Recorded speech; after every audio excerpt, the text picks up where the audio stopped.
El presidente Guillermo Lasso ofrece trabajar a favor de las zonas rurales y agrícolas.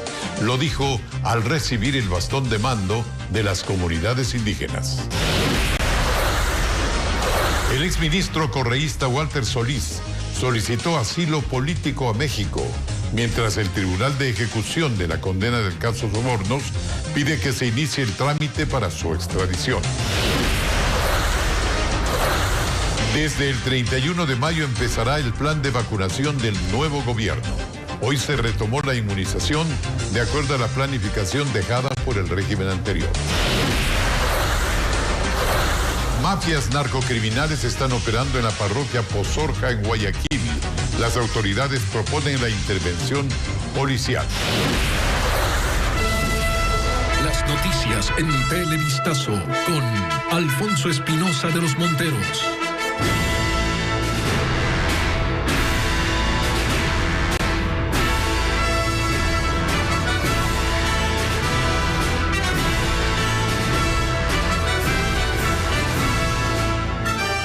¿Cómo están, amigos? Buenas noches. Empezamos informándoles que el proyecto de ley de libre expresión está ya en la Asamblea. El documento propone una nueva norma de comunicación y reduce la anterior a los temas de producción, publicidad y espectro radioeléctrico. Entre las propuestas que incluye el presidente Lasso está eliminar del Código Penal el delito de calumnia y cualquier acusación en el campo periodístico irá pues al campo civil. Patricio Díaz nos tiene otros datos. Según el proyecto, el presidente Guillermo Lasso propone esta nueva ley con el objeto de defender, promover y garantizar la libertad de expresión. Y para ello, en una de las disposiciones, pide eliminar el delito de calumnia en el Código Integral Penal. ¿Qué importancia tiene esto? Por supuesto, hay que proteger el honor, pero que esa protección del honor de ninguna manera puede entrar al ámbito penal y que tiene que dirimirse en otros ámbitos del derecho. Se han incluido varios artículos en varias leyes que lo que intentan es cubrir sobre todo a quien ejerce cargo público o función política, ¿no es cierto? Y entonces lo de la calumnia es muy importante. En el texto, la norma aclara que la responsabilidad ulterior de los comunicadores será de naturaleza civil y señala además que ningún medio de comunicación, periodista o comunicador podrá ser sancionado por opinar o formular críticas o denuncias contra el poder público. Y en materia de libertad de expresión, lo peor que puede haber es un gobierno dueño de la verdad. Y por eso llegamos al punto de tener medios denunciados y procesados. Elimina el Consejo de Regulación de la Información y Comunicación, el capítulo sobre la regulación de contenidos de la actual ley, la rectificación, mantiene la réplica. Es decir, que si una persona mencionada a través de un medio de comunicación considera que eso afecta sus derechos a la dignidad, honra o reputación, tiene derecho a que ese medio publique o brinde acceso para que se realice su réplica. En el mismo espacio o características en las que fue emitida. No puede ser la réplica porque un tercero dijo una cosa, eso ya no es una réplica, ¿no es cierto? Lo que hay es que aclarar. El proyecto, además de crear esta nueva norma, cambia de nombre a la actual Ley de Comunicación.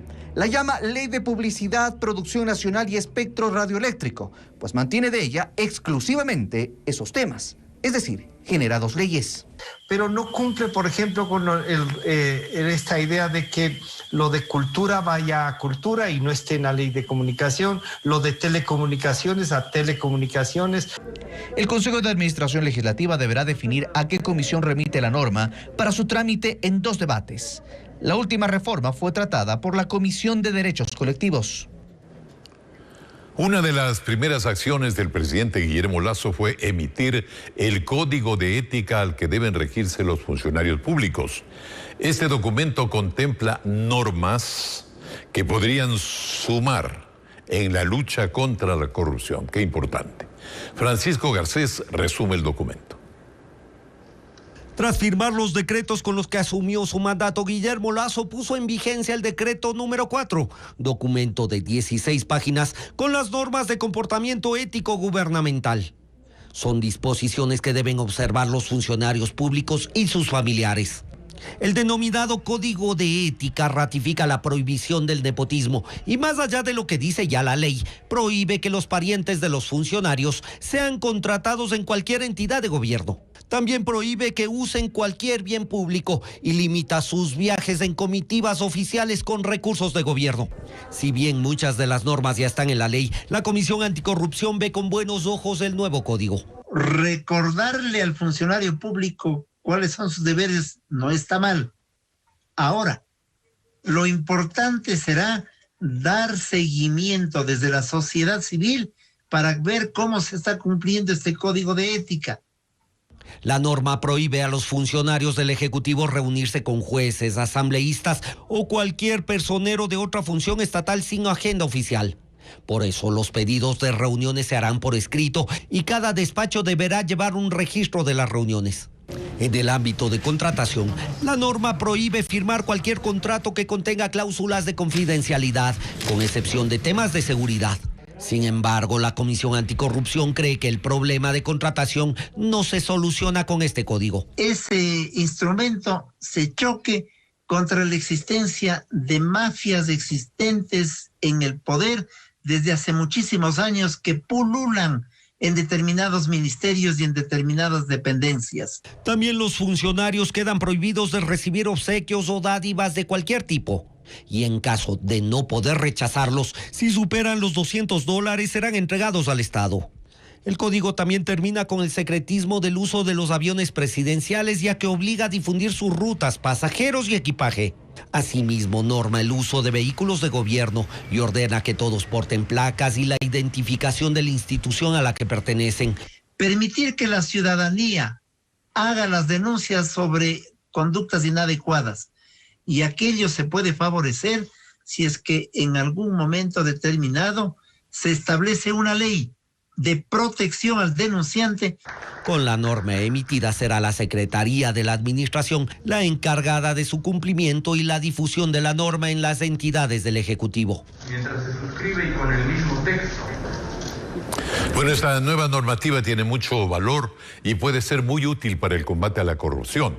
La norma debe difundirse no solo entre los empleados públicos, sino a la ciudadanía, que debe tomarla como una herramienta, la ciudadanía en general. ¿Para qué? Para estimular las denuncias.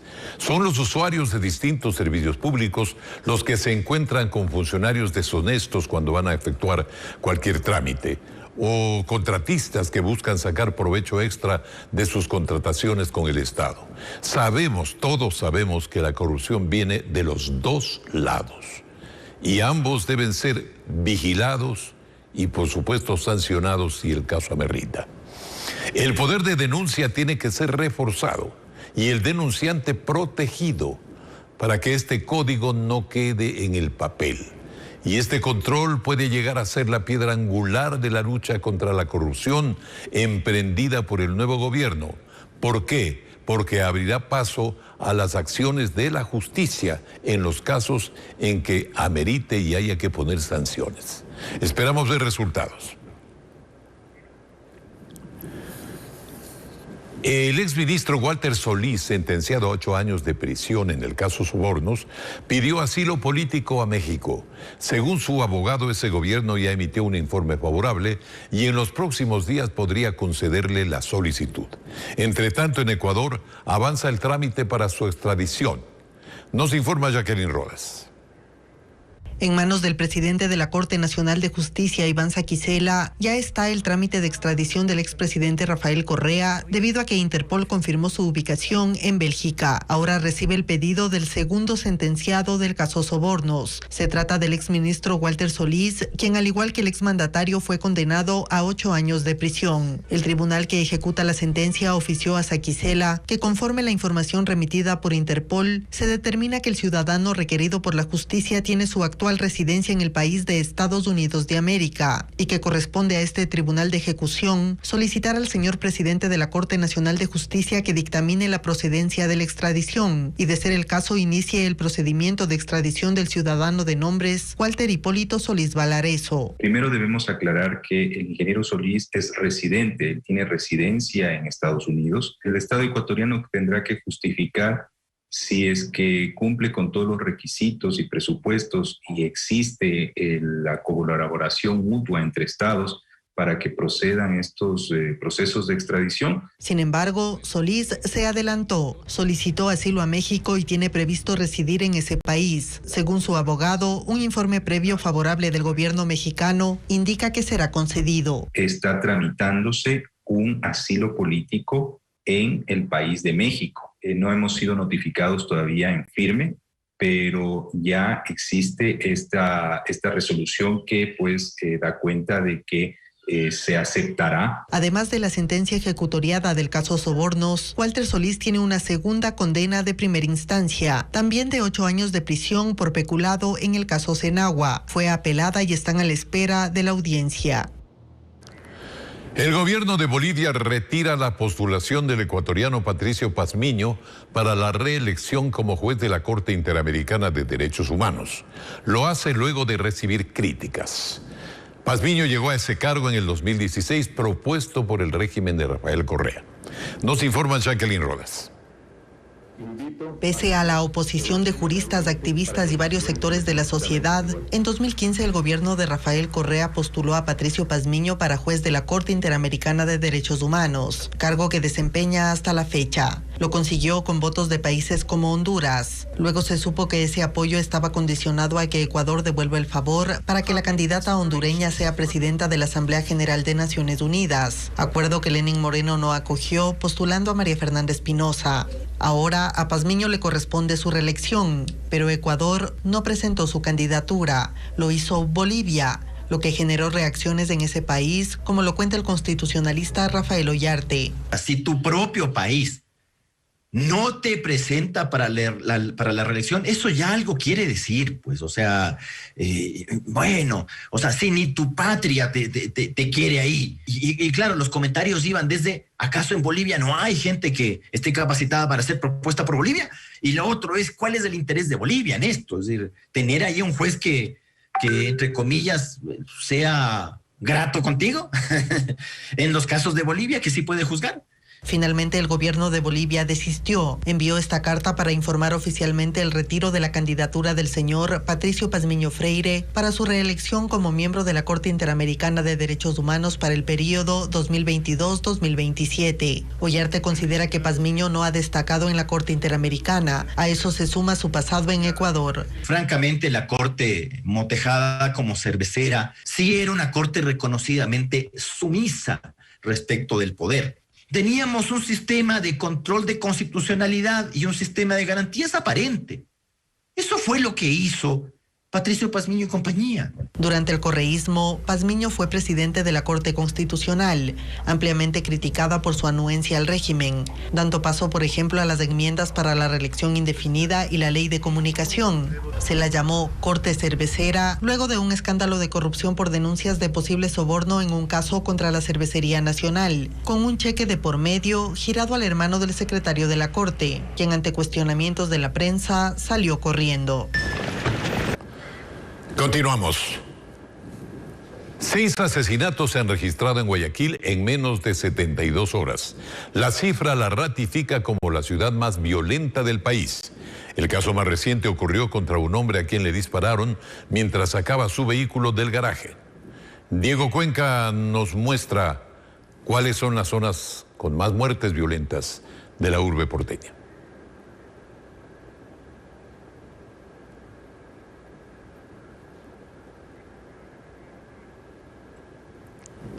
Bueno, más adelante tendremos este reportaje y ahora les informamos que el día de hoy, miércoles, durante una ceremonia ancestral en la comunidad indígena de Tamboloma, parroquia Pilagüín, en la provincia de Tungurahua, el presidente Guillermo Lasso recibió el bastón de mando de mano de dirigentes indígenas.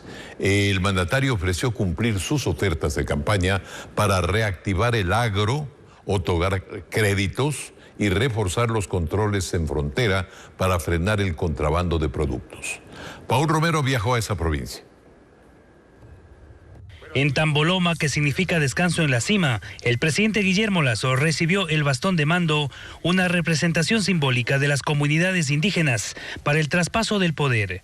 Señor presidente, Estamos convencidos de que, al igual que hizo Juan Montalvo, usted sabrá luchar contra la corrupción, la tiranía, contra las desigualdades sociales.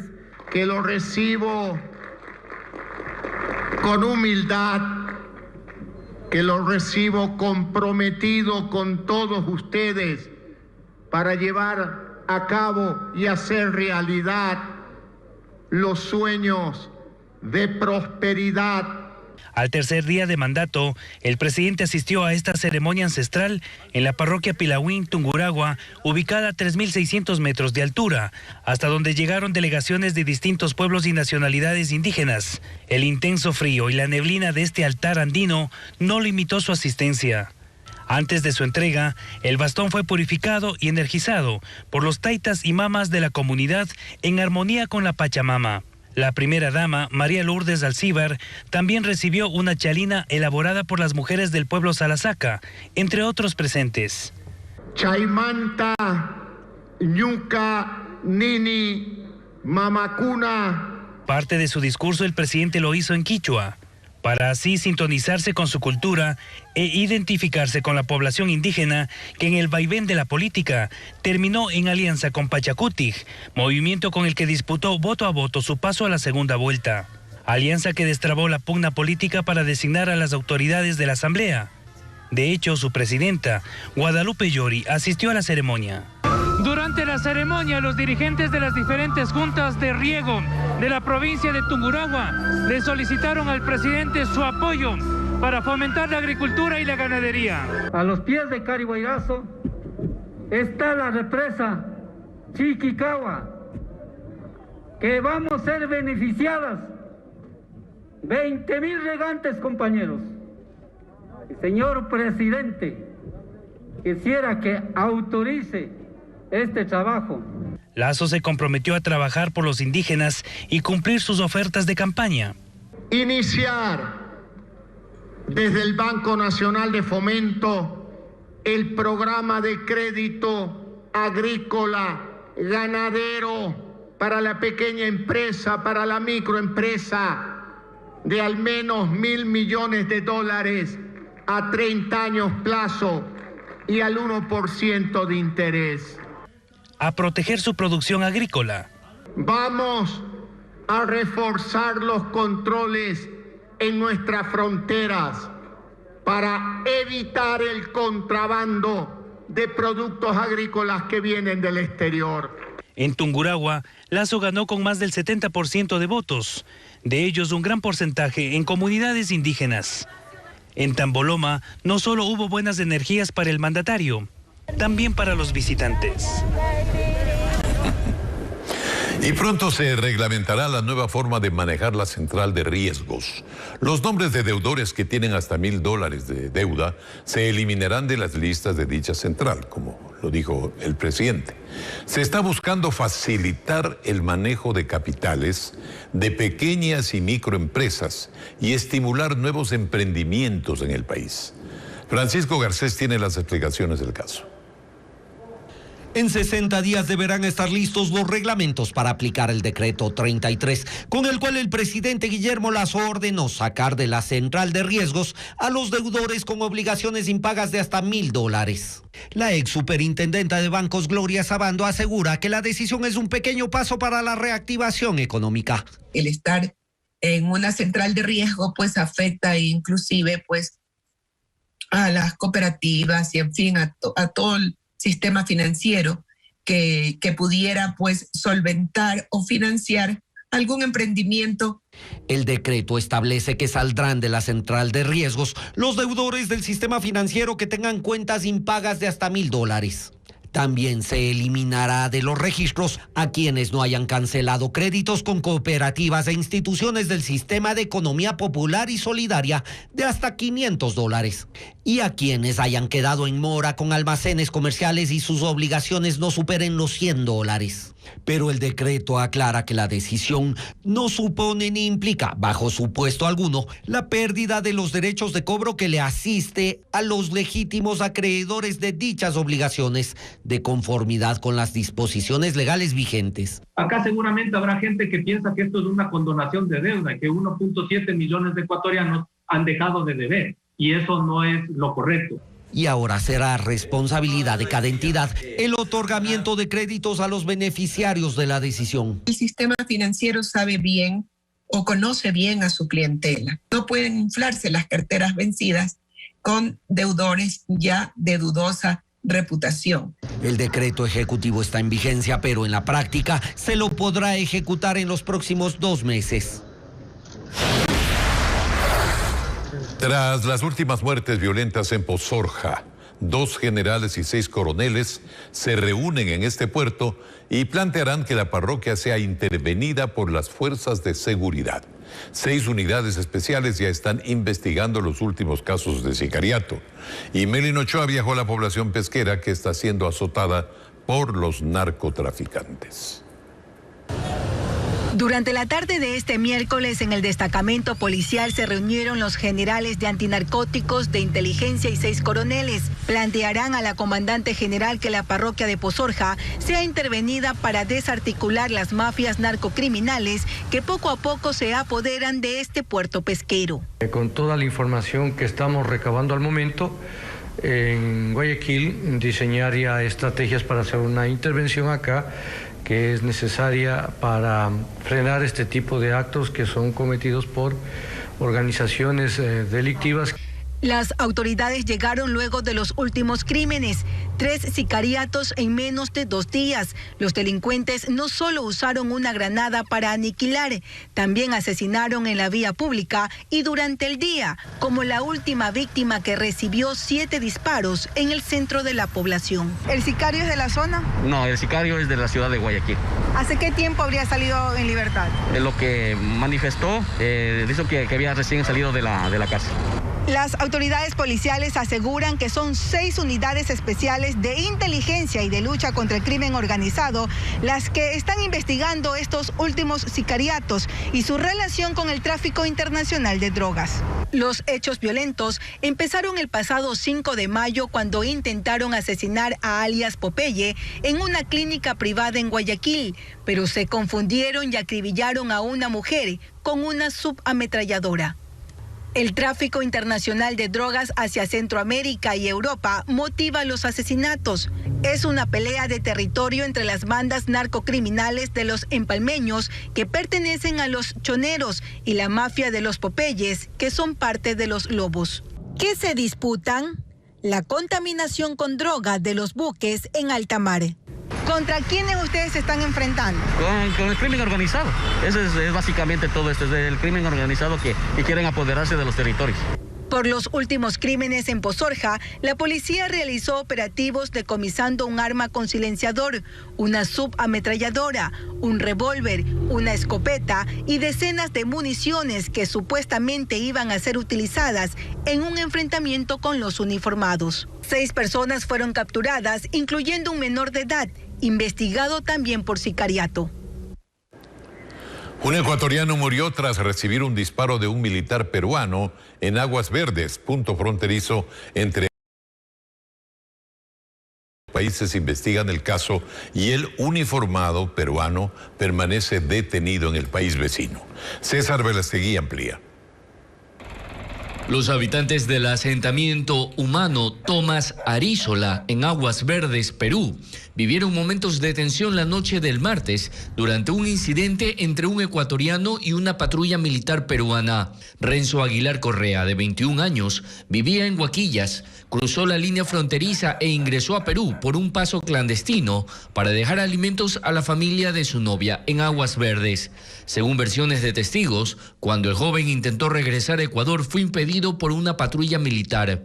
Tras varios minutos de forcejeo, el uniformado peruano le disparó en la pierna. Yo pensé que había disparado pues al aire o al suelo, pero ya lo vi al chico tirado. Y comencé a gritar desesperadamente pidiendo auxilio, ¿no? Auxilio, aunque el individuo se corrió con su arma. El militar ha sido detenido por un suboficial que estaba aquí. Ante el incidente llegaron policías ecuatorianos al lugar y ayudaron a trasladar al joven a una casa de salud debido a la gravedad de la herida. Horas después fue llevado al hospital de Machala, donde falleció la mañana de este miércoles. Se han realizado las coordinaciones entre las fiscalías, tanto del Ecuador como del Perú, para esclarecer este hecho que ocurrió en horas de ayer en la noche. Todavía no existe un pronunciamiento sobre el tema por parte de las autoridades peruanas. Mientras tanto, el cuerpo de Renzo Aguilar permanece en la morgue a la espera del informe de la autopsia. Las autoridades de ambos países investigan lo sucedido. Y en la Asamblea Nacional, el movimiento Pachakutik tiene el 30% de las presidencias de las comisiones de la Asamblea. Es la organización con mayor poder en el legislativo. El movimiento Creo se quedó definitivamente sin una de las comisiones más importantes y apenas dirigirá 2. Conozcamos más con Patricio Díaz. A Pachakutik le funcionó su estrategia de negociación. No solo consiguió la presidencia de la Asamblea, sino la presidencia de 5 de las 15 comisiones legislativas permanentes. Esto le permite manejar administrativamente al Parlamento, así como gran parte del tratamiento de las leyes que lleguen. Creo que es un momento histórico que refleja la lucha histórica que hemos tenido los pueblos y nacionalidades indígenas, los sectores populares y sociales. Pero una de las comisiones que sumó Pachakutik no era parte de los acuerdos. La mesa de régimen económico estaba prevista que la presida Creo, por su importancia para el Ejecutivo. Sin embargo, la asambleísta de Pachakutik, Mireya Pazmiño, dijo que no y prefirió ser ella su presidenta. Más bien fue un tema netamente personal. Al final creo que Pachakutik se mantiene en respetar todos los acuerdos que están hasta el momento. Esperamos que así se siga manteniendo. A quienes también les fueron efectivas las negociaciones fue a los independientes, que presiden 3 comisiones, entre ellas la de fiscalización que la liderará Fernando Villavicencio. Igual número encabeza la Izquierda Democrática. Con la organización de las comisiones concluidas, este jueves la presidenta de la Asamblea, Guadalupe Llori, convocó a los presidentes y vicepresidentes de esas mesas a una reunión. Justamente para definir la agenda de trabajo, que la Asamblea debe elaborar una agenda parlamentaria anual, misma que debe presentarse en los primeros 60 días. El movimiento oficialista y de gobierno, Creo, se quedó con la presidencia de 2 comisiones, la de Trabajo y la de Relaciones Internacionales. Igual número que UNES. La organización política que no tiene presidencias es el Partido Social Cristiano. El primer día de reanudación del plan de vacunación en el país fue con confusiones, pues según las autoridades solo estaban habilitados pocos puntos, pocos centros de vacunación. Mientras tanto ya se espera el nuevo plan de inmunización del presidente Guillermo Lasso, en el que se utilizarán otras estrategias para tratar de inocular a 9 millones de personas en apenas 100 días, como lo prometió. Carla Delgado sigue el tema. Con varias novedades se encontraron quienes fueron en busca de su segunda dosis en el primer día de reanudación del plan de vacunación en contra del COVID-19 en Quito. Pues pese a que ya cumplían el plazo para la colocación, no pudieron hacerlo en algunos puntos. Vine el 24 lunes, nada. Ayer nada y a hoy tenía que vacunarme. Así es que estoy en lo mismo. El lunes pagué taxi también para venir. Eso es, y me encuentro con esta sorpresa vuelta que nada de vacunar.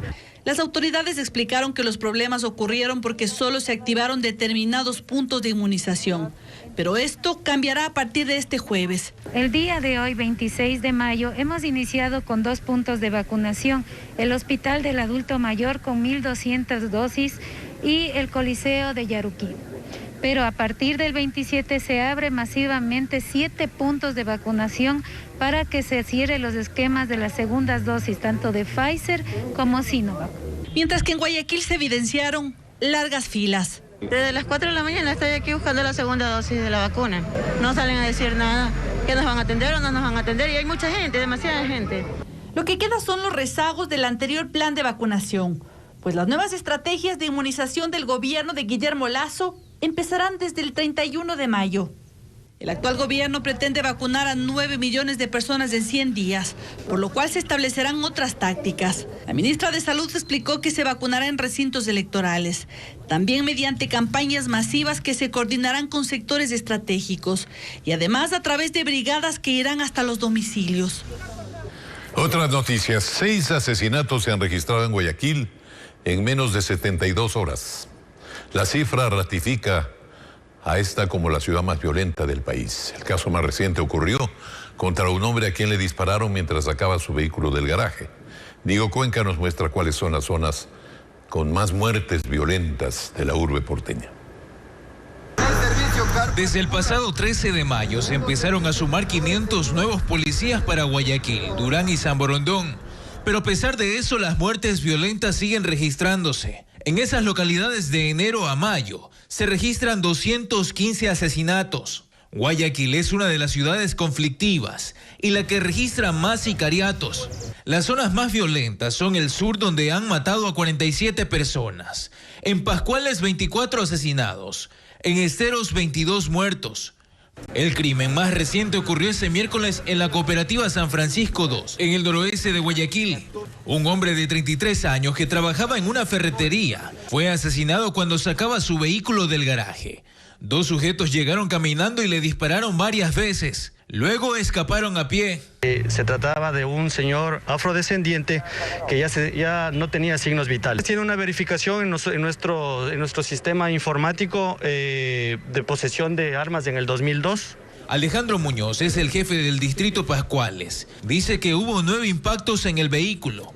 Algunos de estos terminaron en la cabeza y pulmones de la víctima. Así la violencia no se frena en el puerto principal y la mayoría de los casos están relacionados al microtráfico de drogas. Después de 9 días de búsqueda, las autoridades azuayas encontraron el cuerpo de una adolescente que fue arrastrada por la corriente del río Tomebamba debido a las inundaciones recientes registradas la semana pasada, concretamente en Cuenca. Como nos informa Bessie Granja.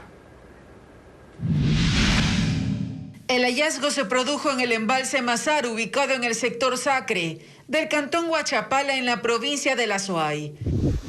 Allí miembros del Cuerpo de Bomberos y del Grupo de Operaciones Especiales de la Policía Nacional localizaron el cuerpo de la adolescente que fue arrastrada por la corriente del río Tomebamba el pasado 17 de mayo.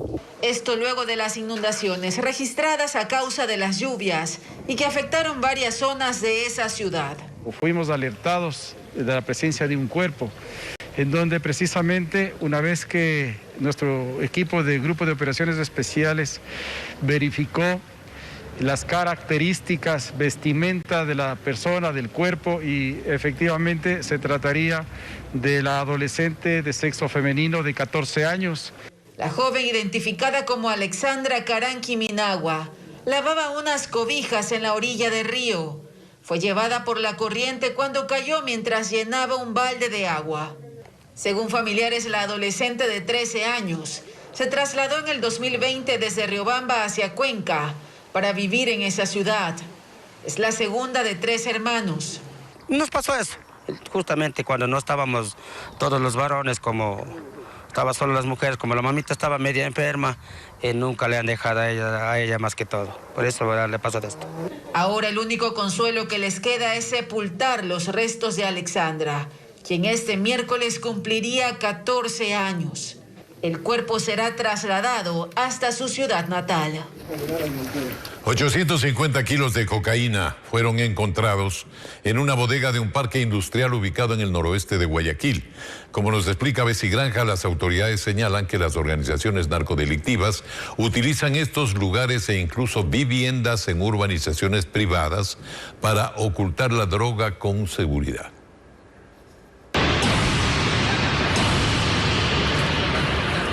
La droga estaba oculta en este armario de metal. Fue instalada dentro de una bodega ubicada en el noroeste de Guayaquil.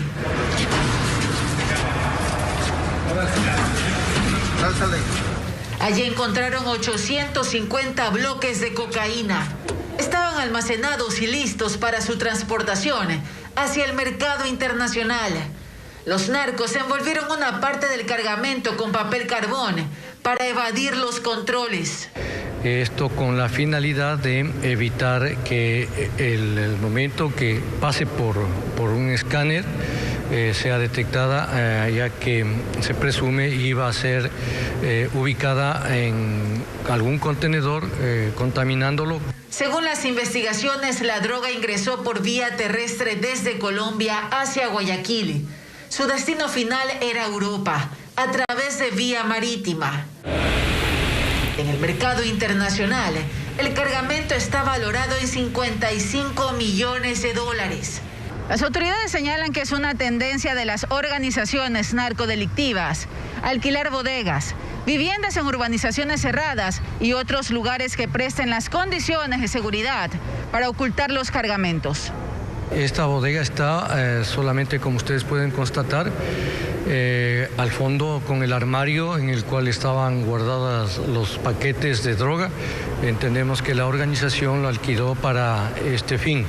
Las autoridades detallan que en lo que va del año se han decomisado 61 toneladas de droga en todo el país. En Quito vuelven las brigadas médicas del municipio. La atención fue suspendida por falta de pruebas para los ciudadanos que acuden con sintomatología respiratoria, pruebas del COVID. Andrea Báez nos cuenta que la donación de 4.450 test permite retomar las actividades. Es una de las brigadas comunitarias médicas del municipio en el sur de Quito, en la Ferroviaria Alta. Héctor llegó por atención para evitar ir a un hospital. Vimos los dos, vine con mi hermana y yo a hacernos a ver si se puede hacer la prueba. La atención en las brigadas con triaje y pruebas diagnósticas se reactivó después de que fueron suspendidas a finales del mes de abril por falta de pruebas PCR de diagnóstico. Jorge Erazo, coordinador de brigadas, explica que ahora se aplican otras pruebas. Bueno, se reactivan a nivel de los sectores del norte, centro y sur de la ciudad de Quito. Estas pruebas de antígenos son igual pruebas diagnósticas muy similares a las pruebas PCR. Son 4.450 pruebas diagnósticas de antígenos que fueron donadas, porque aún el municipio no ha logrado concretar la compra de las 40.000 pruebas PCR anunciadas a inicios de año. Juan Proaño, médico salubrista y especialista en brotes y epidemias, recalca la importancia de mantener un control epidemiológico sostenido, sobre todo cuando Quito es el cantón con el mayor número de contagios reportados. Si se dejan de hacer estas pruebas, no vamos a ubicar a los casos sospechosos, no vamos a poder ubicar tampoco a los confirmados y por ende no vamos a poder aislar a esas personas que salen positivas o que son sospechosas. Además, explica la importancia del seguimiento de los focos epidemiológicos. Y volvamos con el coronavirus. Cada una de las vacunas que se utilizan en el Ecuador tienen tiempos establecidos para la aplicación de la segunda dosis. Importante conocer esto para todos nosotros. Aún así, el retraso de unos días o incluso de unas semanas, dicen, no amenaza su efectividad. En algunos casos, como ocurre con la vacuna de AstraZeneca, y el plazo para la segunda dosis supera los 80 días. Nos explica María Cecilia Largacha. Imagine que usted ha esperado por semanas su segunda dosis de la vacuna, que finalmente llega el día y que por la razón que sea, pierde su cita. No se pudo vacunar. Probablemente usted se pregunte qué pasa entonces con su esquema de vacunación. ¿Queda inservible? Los doctores dicen que, en realidad, no pasa nada. Yo veo que la gente está obsesionada de que si no es ese día, obviamente como que prácticamente la vacuna no sirve. Eso es un error. Si tú te puedes vacunar un tiempo más prolongado, te da una respuesta mejor. Lo que sí no puedes hacer es ponértela antes, porque ahí sí no te da probablemente la protección adecuada. Además, a medida que el tiempo ha pasado y más estudios se han hecho, los periodos entre ambas dosis de las diferentes vacunas también han variado. Al principio, por ejemplo, Pfizer y Sinovac tenían tiempos similares, 21 días entre ambas dosis. Pero luego la recomendación internacional estableció que la segunda dosis de Sinovac se inyectara después de 28 días. AstraZeneca inicialmente vacunábamos al día 28. Luego, con el paso de los meses, se demostró de que si tú le dabas una vacuna más tardía, al día 84 o 86, tenías un refuerzo inmunitario mayor. Por eso es que actualmente tú ves que las personas vacunadas con AstraZeneca te ponen que la segunda dosis es aproximadamente 84 días después o más o menos 2 meses y medio después de lo que hay. Y así como los esquemas han variado hasta ahora, probablemente sigan variando. Una tercera dosis puede ser necesaria. Entonces, llevamos 1 año y medio en el tema de que el mundo se está vacunando y la experiencia vamos ganando y vamos a ir diciendo, este es el esquema, con esta vacuna podemos extendernos para acá. Incluso dice que lo más probable es que no solo el esquema cambie, sino también el tipo de vacunas. Tenemos, por ejemplo, la experiencia con Johnson & Johnson, que es una sola dosis. O sea, inclusive ya se está hablando de la vacuna inhalada, que tiene una cobertura bastante buena. Lo que sí es completamente necesario es que si la vacuna es de 2 dosis, la gente se ponga esa segunda dosis, aunque sea unos días o unas semanas después. Mientras la segunda dosis no sea aplicada, el esquema de vacunación no estará completo y por ende la persona seguirá en riesgo de contagio y muerte por la enfermedad. Damos este noticiero y nos despedimos, amigos, hasta el día de mañana.